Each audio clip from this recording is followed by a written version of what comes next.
man. Detroit versus everybody, man. Detroit, we rep the hardest, man. We gain the hardest. You know what it is, man. Detroit, CJ, holla at your boy when we get home.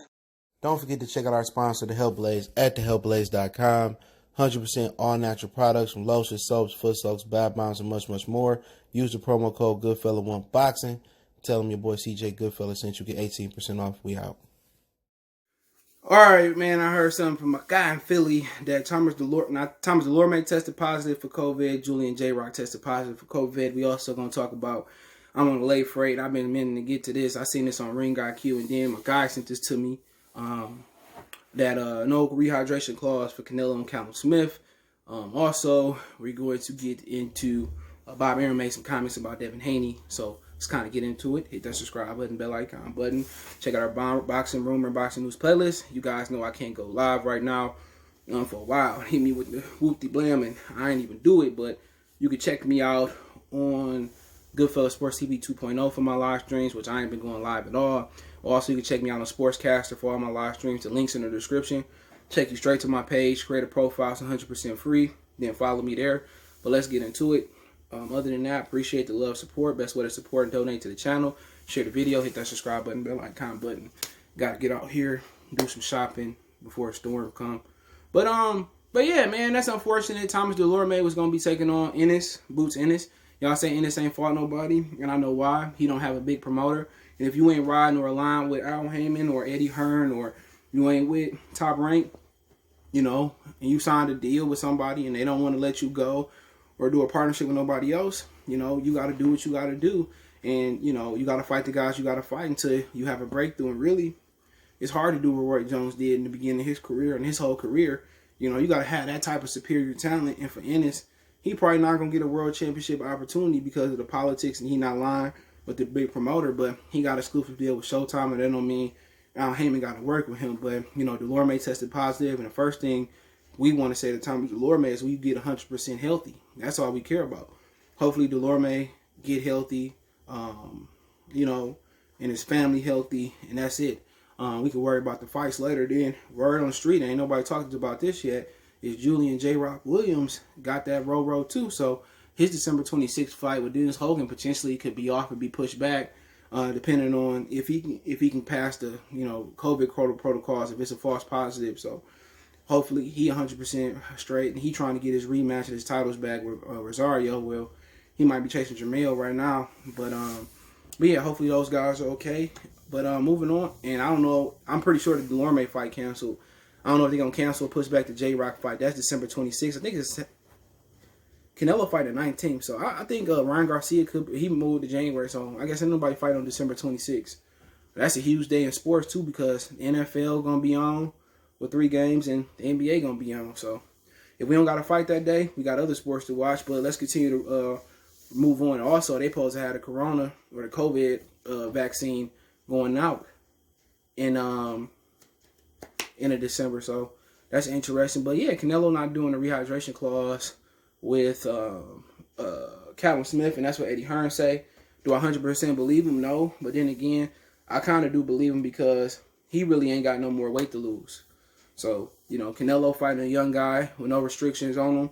And also, he got to think about it. You coming over to the zone for a one-fight deal, they probably want revenge. I can see in a scenario where Callum Smith robbed Canelo Alvarez. But other than that, you know, you know, that make Golden Boy look bad, because not Canelo fighting dudes without restrictions. And that just make it seem like Golden Boy put those restrictions in on some of the fighters like Danny Jacobs, Austin Trout with the open scoring, and, you know, Miguel Cotto with him blowing up, and him blowing up with Amir Khan. So with Canelo doing things different without Golden Boy, now he kind of really looking like the Don Dada. He kind of really looking like the truth. So he can go out here, and we can't say it was Golden Boy's fault. He got caught for that computer.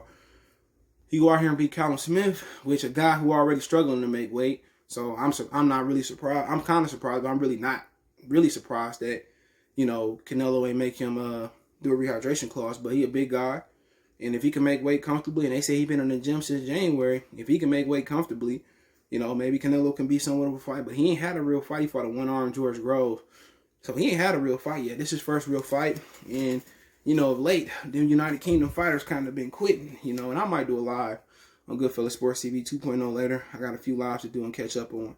But, other than that, let me know what you guys think about Canelo not putting the handcuffs, allegedly, according to Eddie Hearn, on Callum Smith. And I think Callum Smith got a good chance to win. Absolutely not. He already struggling to make the weight, so it's really like it's still a rehydration clause on him. He should have moved up, but then again, he probably about to make $5, $6, $7, $8 million. And he's just cashing out. That's what boxing about. These niggas ain't fighting for accolades or Hall of Fame careers or notoriety where they can come back and make a lot of money like Roy Jones did with and Mike Tyson did with each other. These dudes just fighting. It's just like promoters. Promoters get in here. They try to gyp the fans for as much money as they can, and they run out of time like Dana White said. Same thing with the fighters. They sell their soul. They sell their career for a big money fight, and they come in, they fight like it, and they don't give an opportunity. They don't give a good showing, and they just try to survive like Danny Jacobs did, and they get their money and they get out of Dodge. Same thing how promoters do. But Arum in boxing scene, Devin Haney has to prove himself to earn Teofimo Lopez. His quotes are, no. He was asked, Bob Arum, who's a company Top Rank, who company Top Rank Inc. promotes Lopez, has had a handful of potential opponents for Lopez to face in 2021, his ring return, but Haney isn't on the list. No, because Haney has to prove himself. It is all bullshit. Let him fight somebody that is real, and then you can come match him with Teofimo Lopez. Haney and Lopez is not a real fight. It's not a fight that is going to generate revenue at this point. I don't know how good he's going to be, how good he is. I am saying he has to prove himself. If Ryan Garcia, again, he hasn't proved himself, but it is, if he beats, Campbell, then he proves himself. Arum explains to Sean Zettel of Fight Hype. And Arum didn't rule out a future fight between the two rising stars, but reiterated that he would like to see Haney beat a more solid opponent than a past prime 38-year-old Eureka Gamboa. Haney defeated Cuban former Olympic gold medalist via unanimous decision earlier this month. Let's see how it develops. Let's see how it goes. I'm sure the Haney people are resourceful enough that they will get a decent opponent and that he will prove that Haney belongs. Beating Gamboa at this point proved nothing. And shout out to Fight Hype though. And shout out to Boxing Scene for stealing the article so I didn't have to watch the video. My whole thing is this. You trying to match him with Verdejo. Who the fuck is Verdejo beat? You trying to match him with George Camboso. Who did he beat? I know you go over to Australia. They ain't really had no COVID cases. You can go over there and get clearance. He can make a lot of money. Other than that, why not make the Devin Haney fight? It make money. A lot of people want to see the fight. It's been built up enough. Bob Arum just knows that Devin Haney is a bad style. But then again, after his last performance, like Gary Russell said, he better get his daddy out his corner. I think Teofimo Lopez can beat him. I put him in the ring with as long as his daddy in the corner, I put Teofimo Lopez in the ring with him. Lopez want to fight. Teofimo Lopez Sr. want to fight. Why not? Bob Arum has always been historically, he's been the Grinch that stole fights that was involving minorities. You know what I'm saying? I always bring this up. Gamboa, Lopez, any fight that's belonging, that got a nigga in it, or a black person, or a Dominican, or, a Cuban, or a Puerto Rican, he ain't been one to really make those fights. And, like he said, he making Devin Haney pay for not signing with him. And he complaining about Al Heyman doing the same shit that he doing. Al Heyman don't want to get him to Errol Spence or Sean Porter or Keith Thurman or whatever the situation may be. He complaining and bitching about it. But he doing the same thing to Devin Haney. He don't want to give him Teofimo Lopez even though it's a fight everybody want to see. So, at the end of the day, he going to lose Terrence Crawford. And if you any black fighter, don't sign with him. Historically, Bob Arum does not make the fights with minorities in them. These are the facts. And for black fighters over here, minority fighters, for the Gamboas used to be there, Lopez's, Mikey Garcia and them, all the guys over there, Floyd Mayweather, keep going on and on. Other than Mexicans, he look out for them.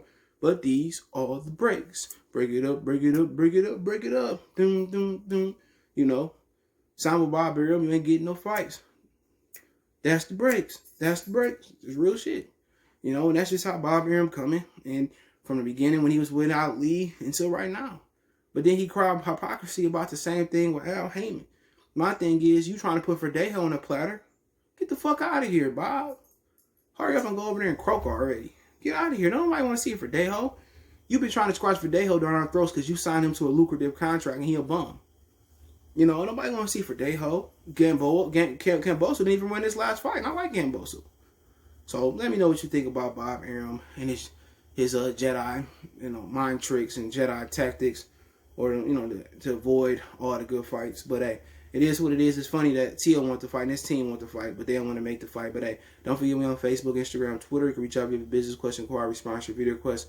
All my social media links in the description. Fast way to reach me is Twitter, then Facebook, then Instagram. We got a Facebook group link in the description as well too. If you want to advertise your business on the channel, hit me up. You want a financial donation, hit me. You want to make a donation, Cash App CJ Good 313. That's the description. PayPal link in the description. But if you got a video request, hit me up. Best way to donate, share the video, hit that subscribe button, bell icon button.